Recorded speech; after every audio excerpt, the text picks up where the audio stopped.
Na rantse da girman Allah baka azumi. To me yasa ka faɗa haka? Saboda baka yi din. Ya za ka san gaibu? Ya za ka ce na san gaibu? Wallahi azumi yau nawa in aka yau nawa azumi.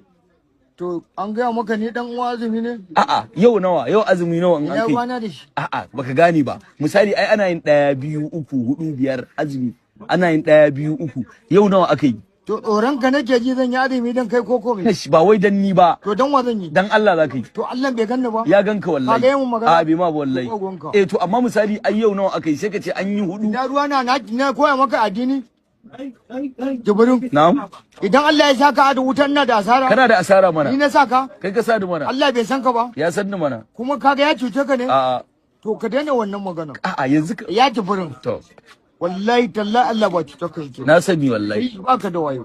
Ni ne ban da wayo. Yaro ne. Waye yaro? Ya kaji. Waye yaro? Kalli gebu, kalli habata. To da ka girma din. Kai baka da hankali. Ya za ka ce ban da hankali? Wanda ya iya yanka kyauta. Ya yi mahaifanka kyauta. Ya yi yayu da kanne da yan uwa da abokan arziki haka siddan. In dai ka ba hankali ai kaga ba kwarar kai. Haka ne to amma. Kuma yi alwarari wa shi a ton na'ibatun da'ima. Ni ka daina jawo ayoyin nan kana ji na? Ya Jibrin. Dan Allah ya kware ka.